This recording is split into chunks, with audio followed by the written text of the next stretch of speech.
Next up in our tour of nuclear physics is nuclear fission, and this is going to require us to take a little trek into Einstein's territory, so buckle up. First thing we're going to do is just show you some data. You might want to pause the video here and just have a little look at this, but the question is this data consistent? So I've given you the mass of a proton in kilograms, the mass of a neutron in kilograms, and the mass of a helium nucleus in kilograms. So just have a little look at it and tell me, is it consistent? Simple question, right? Okay, so hopefully you've got your calculator out and crunched some numbers, and you should have found that the mass of nucleus is less than the sum of the mass of its parts. Now, interestingly, this is true for all nuclides. So basically, that whole thing you have in your head about conservation of mass, it's not true. Because I'm telling you that when I take protons and neutrons and put them together, some of the mass disappears. And that is perfectly okay. Basically, that mass has been used to do something else. The reasoning behind this is because once I've put particles together, I would have to put in energy to separate them, because I would have to put in energy to overcome the strong force that is holding them together. So when I put them together, that means they must have gained energy. They must have gained, they must have lost energy. They must have lost potential energy, because when I pull them apart, I put in energy and they gain it when they're apart. So they have more energy when they're apart than they're together. So when they come together, they lose energy. And because I have to put energy to put it in, that energy is known as the binding energy. I know it sounds a lot confusing because I'm saying it's the energy we put in to break it apart. It's called the binding energy, but that's what it's called. But when I take my nucleons, when they're apart, they have more energy, they have potential energy. I put them together, they lose some of that energy.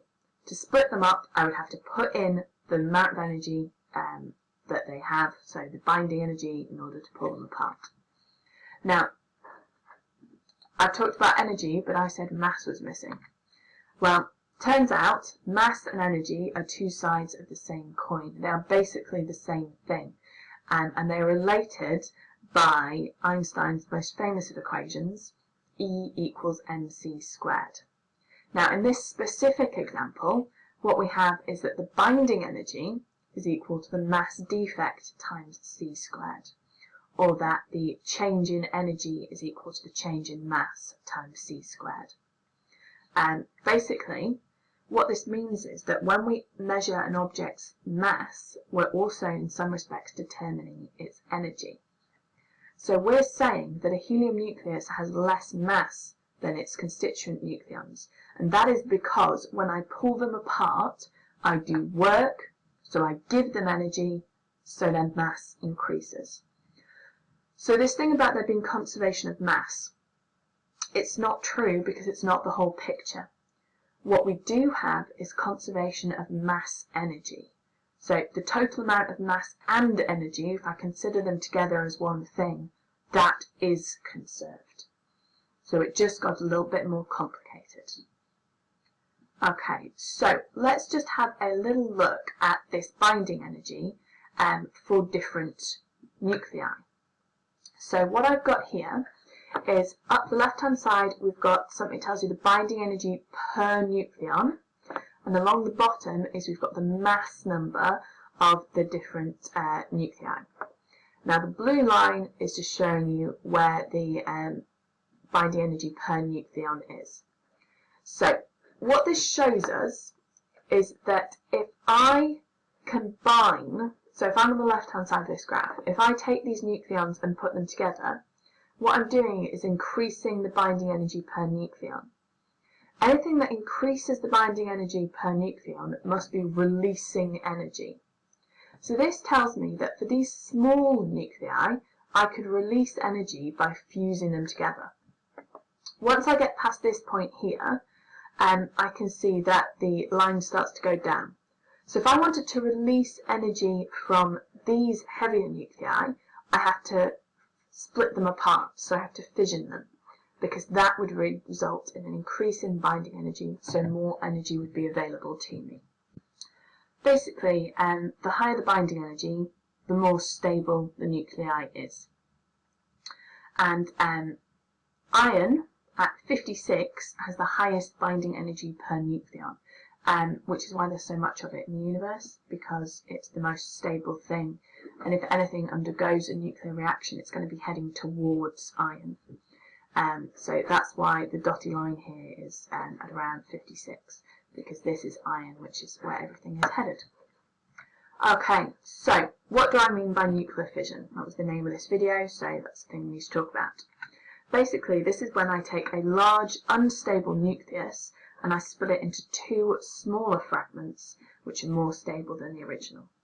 And nuclear fusion is basically the opposite. It's where I take small nuclei and fuse them together to form a larger nucleus. As a note, fusion will only happen if the product would have a nuclear number of no more than 50, because otherwise it would be going to something that would have a lower binding energy, so it would not be able to happen. And it is the change in binding energy that is causing the release of energy. And just to give you some idea of the scale of this, in a fission reaction, the change in energy is normally on the scale of about 0.5 MeVs. In a fusion reaction, we can actually get out about 10 times more energy. But they are harder to do and we have to put more in, which is why fusion is more difficult. So we're going to look at fission in a bit more detail. The next topic is looking at the fusion, and I've got some videos from something called ITER, which will tell you all about how we try and do fusion on Earth. So, basically, with fission, sometimes people think that we've got this big nuclei and we just knock a little bit off the side, but that's not really what's happening. What we're doing is we take a very large nucleus and we add a very slow moving neutron, what's called a thermal neutron, and then it splits into two large, what we call daughter fragments. Now, occasionally this will happen on its own, but in most cases we have to induce fission. So induced nuclear fission means that we introduce a slow moving neutron to a large nucleus, which then splits into two smaller nuclei, two smaller daughter nuclei, plus 1, 2, normally 3 neutrons and some energy. Now this is what happens inside nuclear fission stations, and mostly we use either uranium or plutonium, mostly depending on what country you're in as to how your reactors were designed. So we're going to look at the fission of uranium-235, and I'm just going to show you what happens.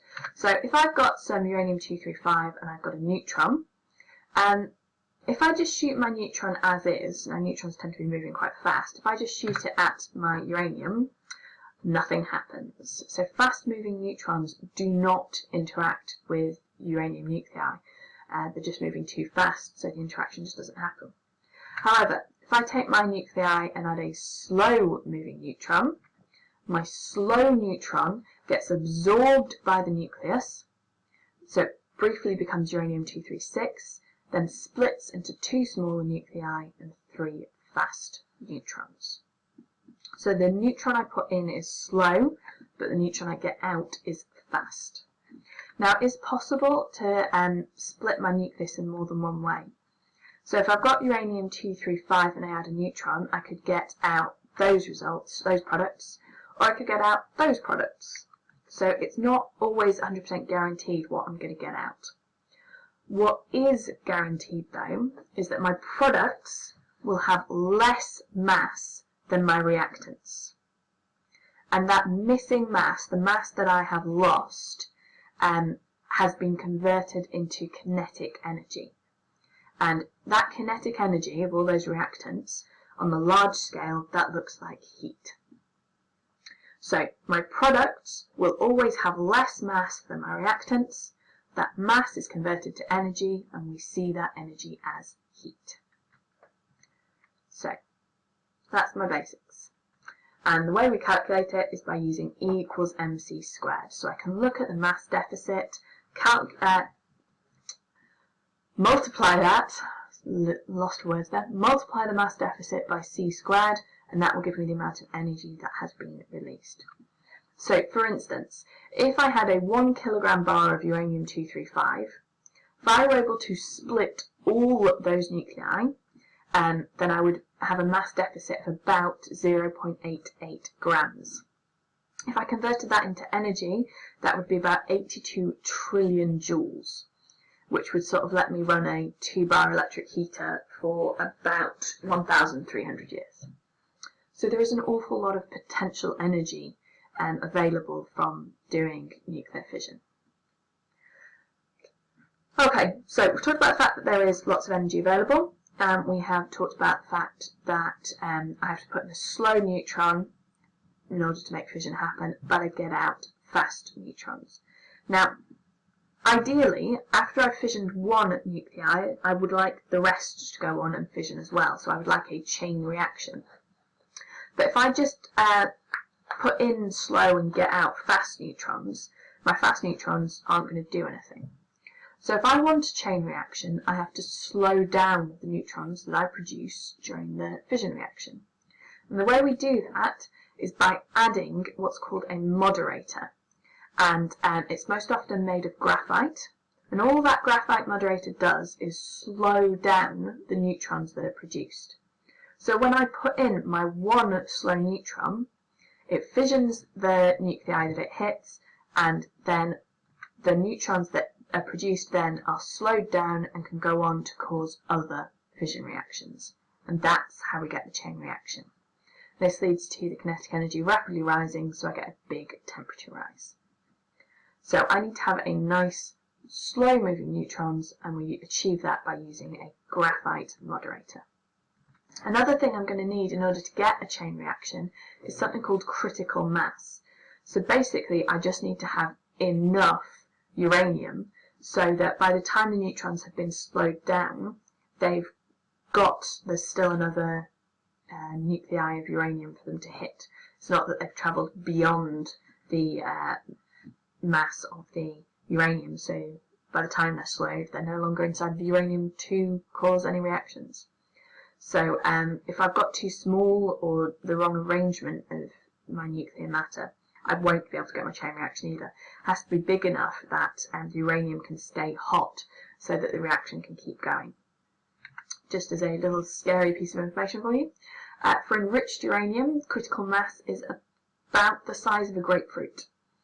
So in essence, the way that atomic bombs work is that we take two half grapefruit sized bits of uranium and we smash them together, and that's what makes the explosion.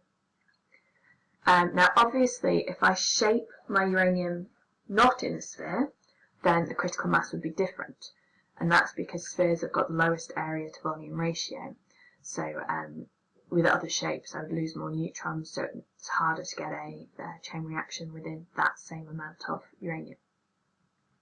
So this leads me to the idea of the difference between controlled and uncontrolled fission. So if I have an uncontrolled chain reaction, I get what I just said in that atomic bomb. I get a huge explosion. Fission just goes on and on and on so fast that a massive amount of heat is released and the temperature skyrockets very quickly, and we get the explosion. I don't want that in my nuclear power station. What I want is controlled chain reactions. So we tend to use a little less uranium, and I also put in an extra material that can get rid of the extra neutrons. So I put in 1 to my first fission reaction and I got out 3 neutrons. Now I don't always want every single one of those 3 neutrons after every single fission reaction to go on and cause more fission, because that's how it just runs out of control. So I put in a material that can absorb those extra neutrons, and we call those control rods because they are controlling the reaction. And by doing that, I can keep my uranium going for a very, very long time. So the other thing we need to think about is the fuel source. So uranium-235 is what we need, but most of the uranium we dig up is uranium-238.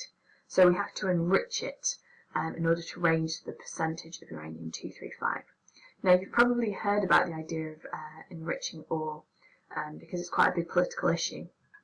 because if you have the technology to enrich ore, then you can have a nuclear power program. It also opens the door to nuclear weapons programs as well, which is why it's quite controversial. But enrichment is, at its core, quite a simple process. What we need to do is get the percentage of uranium-235 up to about 2.5%. Naturally, uranium is only about 0.7% uranium-235.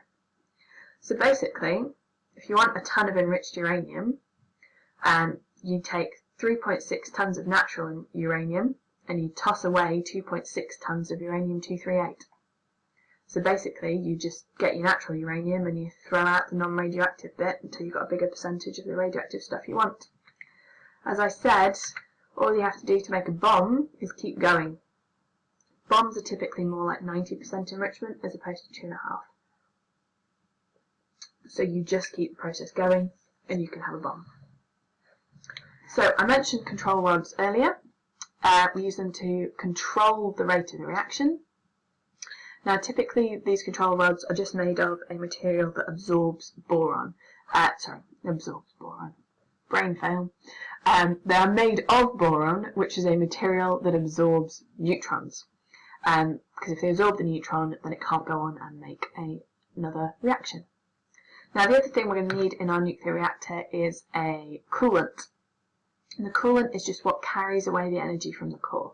So my coolant is going to be something that won't absorb the neutrons, so it won't interfere with the reaction, has high thermal conductivity, has a high specific heat capacity, and has a high boiling point.